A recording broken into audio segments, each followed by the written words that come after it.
The final inductee into the class of 2016 comes from the class of 2003. Our last inductee graduated from here with his bachelor's degree. I believe got his master's degree from here as well. Worked in our admissions office for a little while before leaving us. He helped lead our soccer team to their first Big South Conference championship. In addition to that, Coach Posipenko used to call him the only guy that the bus would actually wait for on his team. So the next and final inductee into the class of 2016 is Franco Wakhisi, men's soccer.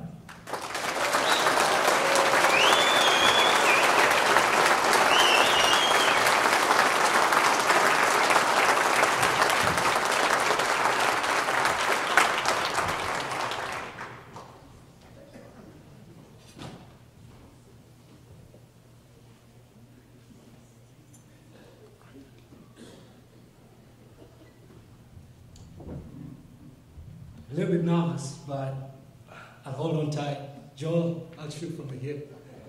I'm from the one west side of Kenya, and that's how we do it. I'm grateful to be among each one of you here. My journey took a different journey than most of the inductees. I hail from Kenya and come from a village. There's 2 other Kenyans here, and for us, this is not just a game. This was life, this was hope, this was an open door to see a different place in this life. Thank God every day for that opportunity, because without him, I don't think I'll be here. I was recruited by a coach in St. Louis. His name was Dennis Korea. And he found players from all over, Botswana, Timbuktu, whatever you call it, you'd find good players. Upon him transferring to another college, Coach Phil Heinsohn and Coach Posipenko, the gaffer, called me up and said they'd like for me to come here and explain the vision of the program. And I thought about it, talked to a friend, and he said, "You're going to be star." And he showed me a flag, and I thought, what does this flag mean? And in my head, I don't know the history, as much as anything. So one day, after I arrived, I used one of the phone booths by the seat court down there next to Walgreens. And I was calling this friend back to tell them, "Hey, I've arrived." And then I see a black truck with a flag. And when he had told me, if you see a flag, you just take off. So I see this flag and I just take off, crying like a madman. But over time, I've embraced being in the South. It's the most hospitable place I've ever been. My parents, my mom is passed on, my dad is still alive, and I have 2 sets of parents. I have my mom and papa here, and my dad is still in Kenya. They instilled in me discipline and taught me how to work hard. I was raised in a farm, wake up early in the morning, go harvest sugarcane, go to school. Some of the guys from Kenya know that we played on the same teams with different coaches. And at times, when we were young, our job was to carry the boots, the cleats for the players, and go polish them and take them, make sure that they're ready for their games. But my mama and my mom, even though they'd never met, had the same characteristics, hardworking women. Even when they were sick, you'd see them endure pain, but they never stopped fighting. They always looked out for the best of others. They always told me to find the best in people. My dad and my papa are very similar. They work hard to take care of their wives, to take care of their families. They look out for the best interests of others, and they're always looking for opportunities to give. I've never seen some selfless people as them. My teammates, we fought. Jose, maybe my closest teammate, comes from Tenerife. Probably most of you would not know where it is. It's just off the west coast of Africa. We have similar upbringings, struggled through so many things together here. I think about Coach Posipenko and Phil, and just the vision they had for our program. I remember them telling me that by recruiting you, we expect you to change this program. I knew that I couldn't do it by myself. I realized that I had to rally the troops, starting with my teammates, and then get everybody involved. We got the tennis team involved, we got people from the basketball team coming to the games, we got fans coming to the games, the volleyball team, we're very close with them, and we appreciated the support that they gave us. I look back at the journey for that season that we won the first championship, and think about Coastal, ranked in the top 10. Maybe some of the best players, some of them were rivals whom I played with in the summer ball. But I enjoyed that rivalry. You know, you talk about Coastal, you want to beat them all the time. I hated losing to them, you know, and we never lost to them. Think about my journey here and how I met my wife and my young daughter, and they never got to see me play. My parents in Africa never got to see me play. And they just saw a small video clip of the tournament, and that's it. I look back, and the people that I remember most are my professors, families in this community, the Garrison family, the Schneider family, the Wright family, the Reb family. You all opened your homes. You all just embraced us and taught us to be assimilated to this community and to be one with them. Upon my graduation, I was fortunate enough to get a graduate assistantship and work with H.O.F for a little bit, and also Terrell. And it's excellent, you know, working with these two guys and realizing the teams that they were part of. They strove for excellence.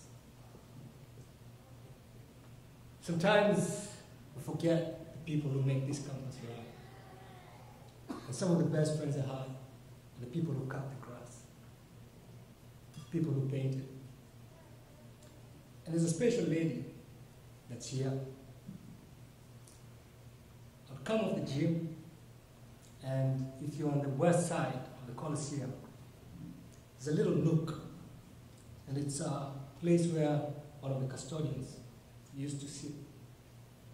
Her name is Miss Lily. You should check around the gym and see, hey, is Franco there? Is he working out? It would be 6 in the morning. And at times I would sit, get there as early as possible, and just chat with her. There's times when you look back at just sitting with this old lady, giving you advice, and just telling you, you got it. You know, I loved the game yesterday. You did well. But, hey, here are places to improve. I just sat there and I was applauding. How does she know about soccer?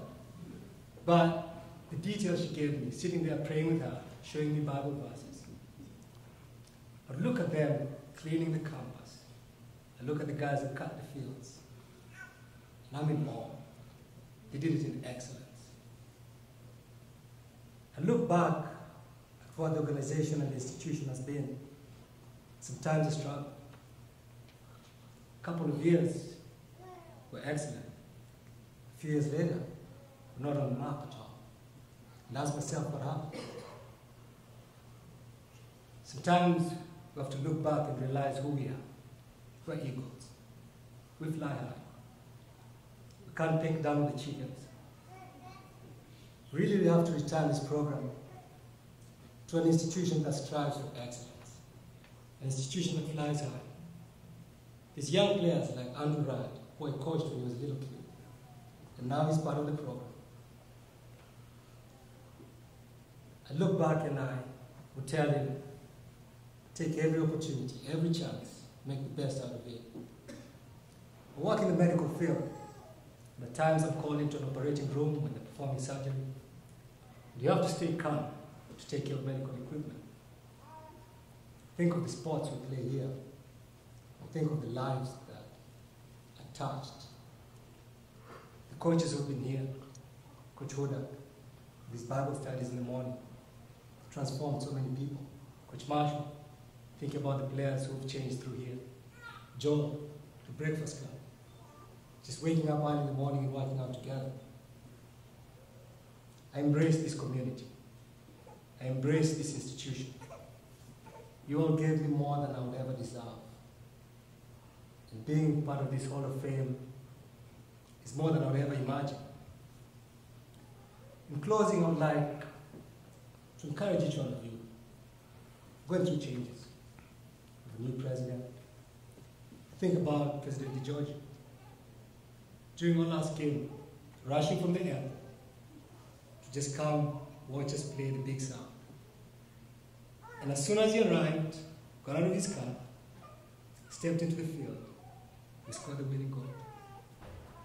I remember talking to him in the office about it, and how grateful I am for him just striving for excellence and making sure that the institution had all the facilities that were needed. To Gail, who I saw later on, she'd see me in the gym running around, and she wanted, "Are you an Energizer bunny?" And I would say, like, "Yeah, I'm more than that." Sometimes in life you're given chances, and you have to make the most out of it. I look at Coach Dan. He's been patient, his time has come. Give him time, just like a bamboo shoot. It takes 5 years. It takes 5 years, at least, for it to start growing. Give him time. Expect us not to just win the Big South Conference, expect us to win the NCAA Conference here in the near future.